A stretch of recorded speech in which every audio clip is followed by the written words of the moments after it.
everyone, it's Samantha from Scrapmaster's Paradise, and near the beginning of the year I showed you guys some scrapbook layouts that I planned on sending out for Christmas presents.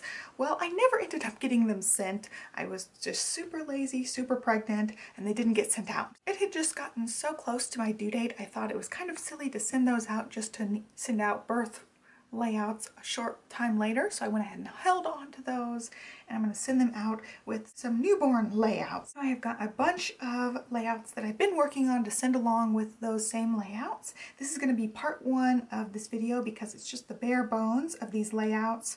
I'll walk you through the process here, and then I will decorate it in part two. I'll show you the decorations and the final things before I send them out. We had newborn photos done of Olivia, and if you want to see all of the photos better than you'll see them in this video, check the link down below. I did a video slideshow of all the photos so you guys can check them out over on my family channel.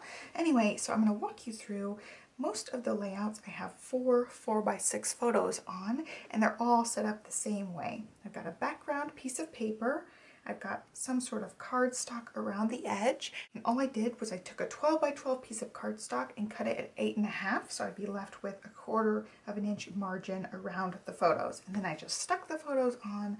All of them are set up like this, and I'll show you some of them are turned vertically, but I just used the same basic layout. I thought this was a great layout. I could just add a quick title at the top with some journaling, and then the photos are the star of the layout, and I could get 4 photos on the page. I didn't want to end up making 1,000 pages, you know, with 1 or 2 photos each. I wanted to jam-pack them with photos so that we could get as many photos as possible. So I found this layout really worked well for me. So I've got 5 of each page. I just used different pattern papers and cardstocks, whatever I had on hand, and I ended up making 6 pages for each person. So there's 30 pages in this stack here. So I'm just going to flip through them really quick, show you the different designs, and then in part 2 I'll show you the decorating. So here is the first one. I just wanted these all to be daddy and baby photos. So that's my husband with her, and they're all like this. They're just different pattern papers and cardstock colors. So there's the first one.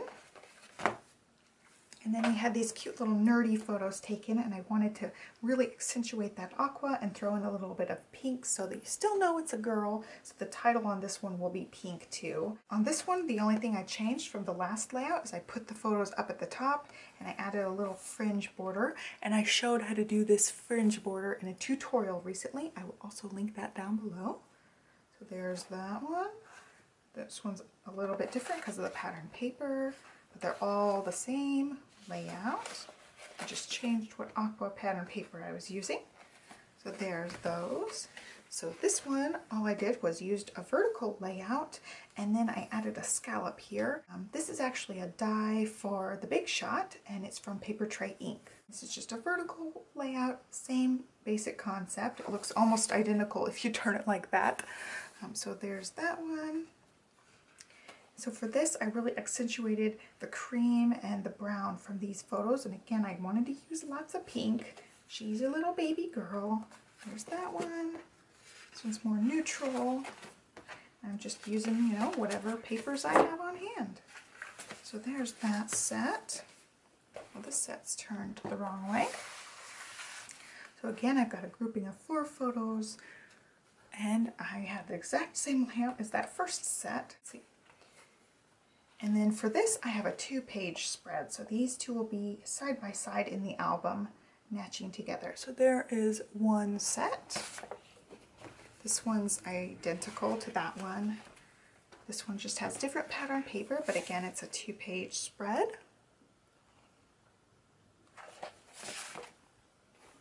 And again, identical, just a 2-page spread, different pattern papers.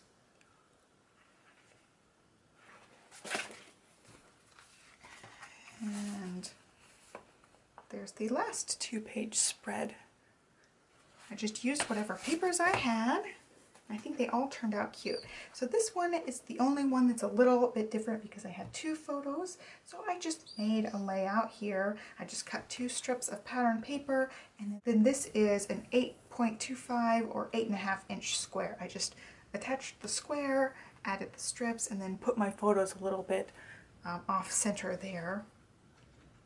So they're all the same. I just changed what pattern papers I used, so they all just look a tiny bit different.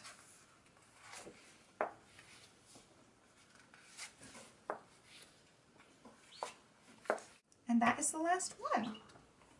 So all in all, I am super happy with how these came out. I really like this layout with the 4x6 photos.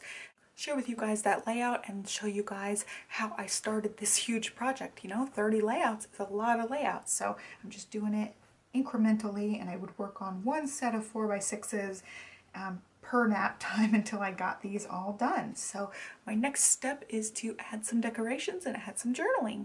I hope you guys enjoyed this look at these layouts. Please be sure to give this a thumbs up if you love scrapbooking videos, and be sure to subscribe.